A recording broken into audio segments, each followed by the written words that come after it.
सुनिए काव्य ग्रंथ, मंत्र, श्लोक, स्तोत्र, भजन एवं धर्म के साथ जुड़ी कथाएं। भक्ति से आत्मशक्ति। देवी प्रपन्नार्ति हरे प्रसीद प्रसीद मातर जगतोऽखिलस्य प्रसीद विश्वेश्वरि पाहि विश्वं तमेश्वरी देवी चराचरस्य।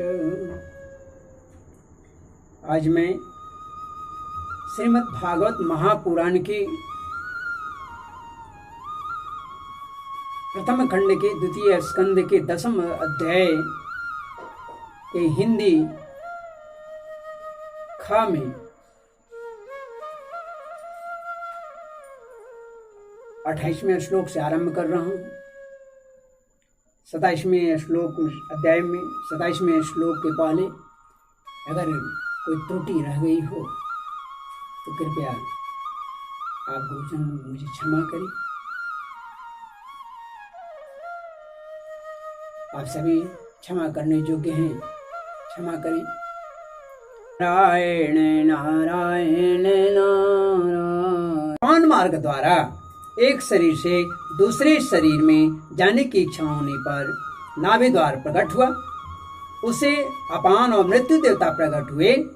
इन दोनों की आश्रय से ही प्राण और अपान का बिछोह यानी मृत्यु होती है।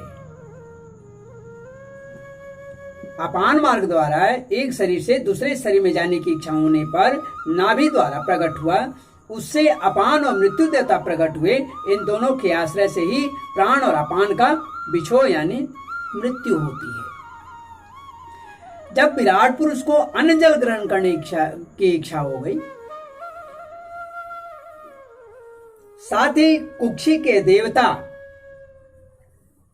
समुद्र, कुक्षी के देवता समुद्र, नाड़ियों के देवता नदियां और तुष्टि और पुष्टि, ये दोनों उनके आश्रित विषय उत्पन्न हुए। जब उन्होंने अपनी माया पर विचार करना चाहा तब हृदय की उत्पत्ति हुई। उसे मन रूप इंद्रिय और मन से उनका देवता चंद्रमा तथा विषय, कामना और संकल्प प्रकट हुआ। विराट पुरुष के शरीर में पृथ्वी, जल और तेज से 7 धातुएं प्रकट हुई। वे 7 धातुएं त्वचा, चर्म, मांस, रुधिर, मेद, मज्जा और अंतिम अस्थि प्रकट हुआ, हड्डी जिसको कहते हैं। इसी प्रकार आकाश, जल और वायु से प्राणों की उत्पत्ति हुई। प्राणों की उत्पत्ति हुई।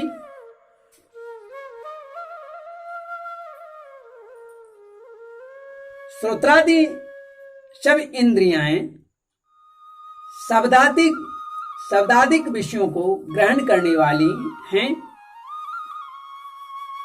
जो शब्द हैं वे विषय अहंकार से उत्पन्न हुए हैं।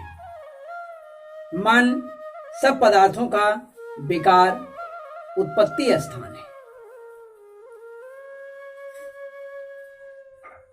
मन जो है सभी विकारों का उत्पत्ति स्थान है और बुद्धि समस्त पदार्थों का बोध कराने वाला है, ज्ञान कराने वाला है।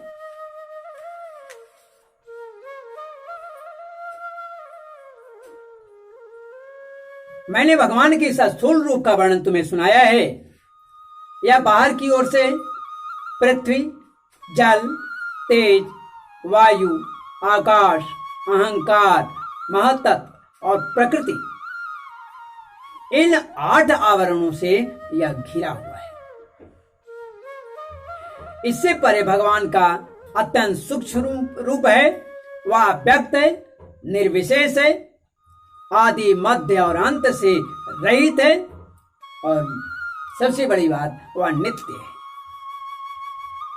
वाणी और मन की वहां तक पहुंच नहीं है, वाणी और मन से भी उसके पास पहुंचा नहीं जा सकता।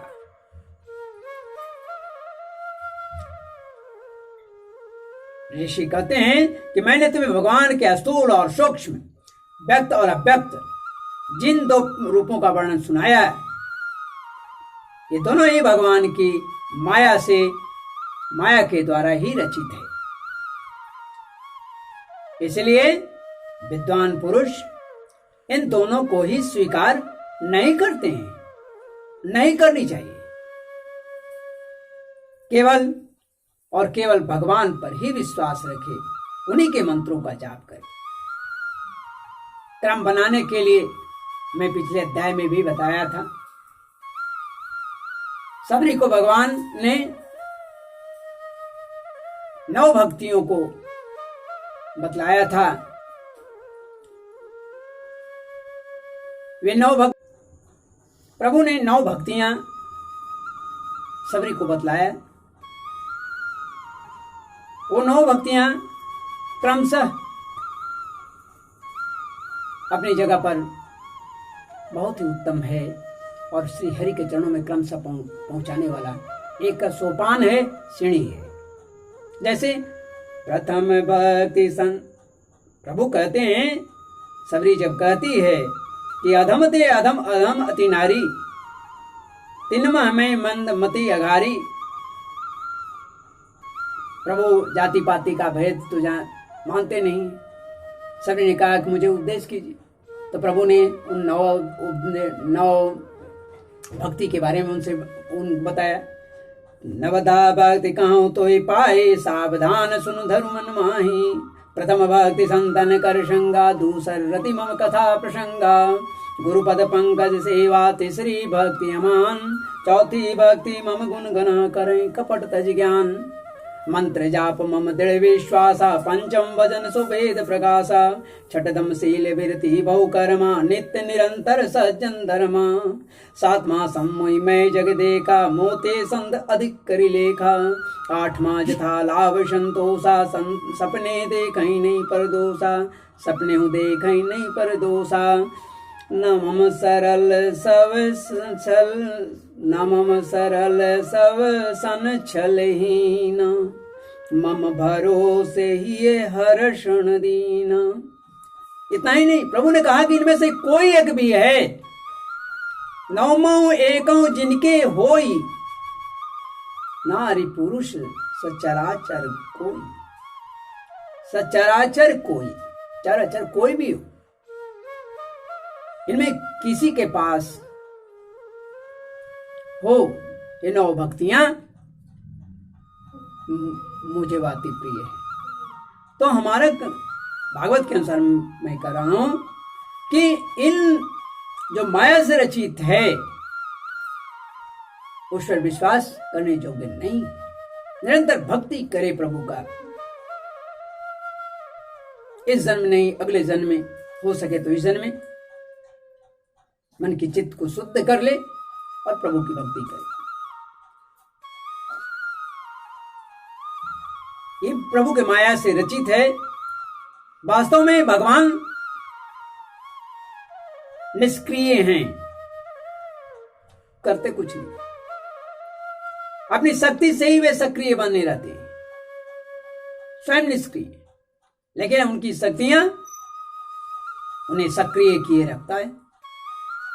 फिर तो वे ब्रह्मा का या विराट रूप धारण करके वाच्य और वाचक शब्द और उसके अर्थ के रूप में स्वयं प्रकट होती हैं, और अनेकों नाम, रूप तथा क्रियाएं स्वीकार करती हैं।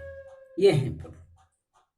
इसलिए बंधुवर, प्रभु की भक्ति में ही सच्चा सुख है, सभी आनंद है। तत्काल में तो लगता है कि मैंने जीत लिया, मैंने बहुत कमा लिया, मेरे पास इतना धन है, लेकिन जब वह जाता है तो उतनी पीड़ा तो शायद मृत्यु के समय भी नहीं होगी जो जाने के बाद, अपनी वस्तुओं को समाप्त हो जाने के बाद होता है।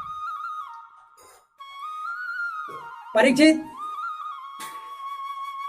प्रजापति, मनु, देवता, ऋषि, पितर, सिद्ध, चारण, गंधर्व, विद्याधर, असुर, यक्ष, किन्नर, अप्सराएं,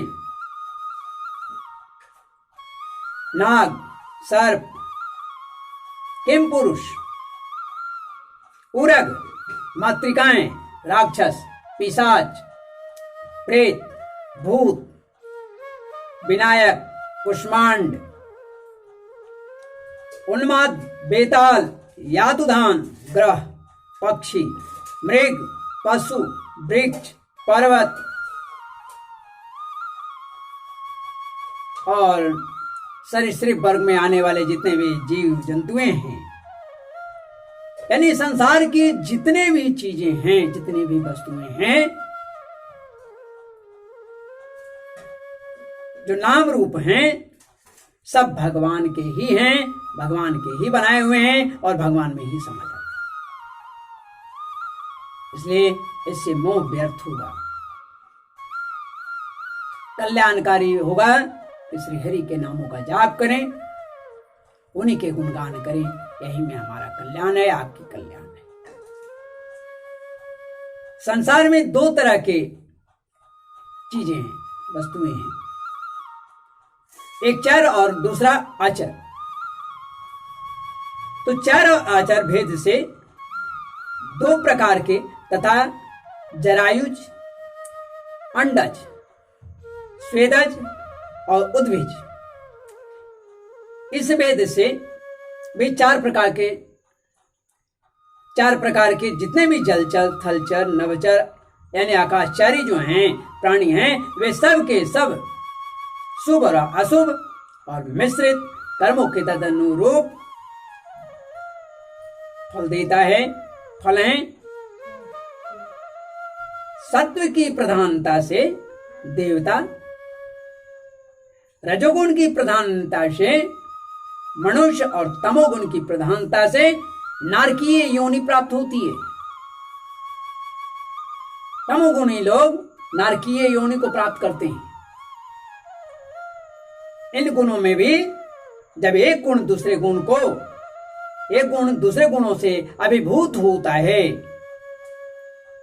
तब प्रत्येक गति के फिर 3 भेद हो जाते हैं।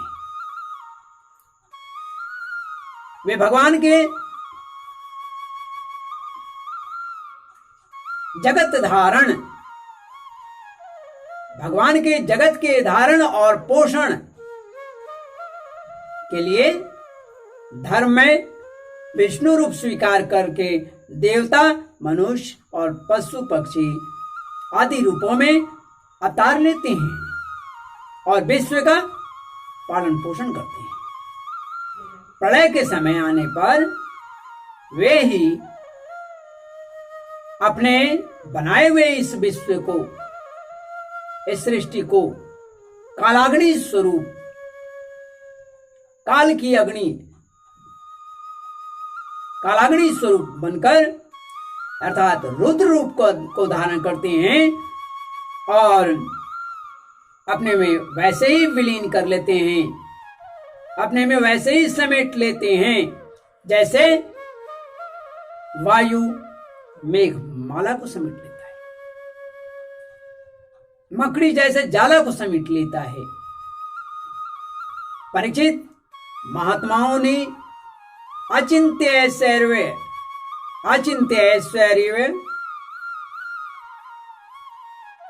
भगवान का इसी प्रकार वर्णन किया है, परंतु तत्वज्ञानी पुरुष को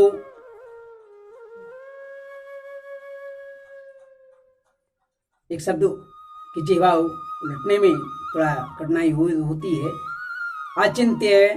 अचिंत्यैश्वर्य, तो भगवान का इसी प्रकार वर्णन किया गया है, परंतु तत्वज्ञानी पुरुषों को केवल इस सृष्टि, पालन और प्रलय करने वाले रूप में ही उनका दर्शन नहीं करनी चाहिए, क्योंकि वे तो इससे भी परे भी हैं, इससे भी परे भी हैं। सृष्टि की रचना आदि कर्मों का निरूपण करके पूर्ण परमात्मा से कर्म या कर्तापन का संबंध नहीं जोड़ा गया है। वह तो माया से आरोपित होकर होने के कारण कर्तृत्व का निषेध करने के लिए ही है। यह मैंने ब्रह्मा जी की महाकल्प का अवतांतर कल्प के साथ वर्णन किया है। सब कल्पों में सृष्टि क्रम एक सा ही है। अंतर है तो केवल इतना है कि महाकल्प के प्रारंभ में, जब महाकल्प आरंभ होता है तो प्रकृति से क्रमशः महतत्वादि की उत्पत्ति होती है, और कल्पों के आरंभ में प्रकृति सृष्टि तो ज्यों की त्यों रहती है। चराचर प्राणियों की वैकृत सृष्टि नवीन रूप से, नए रूप से होती है।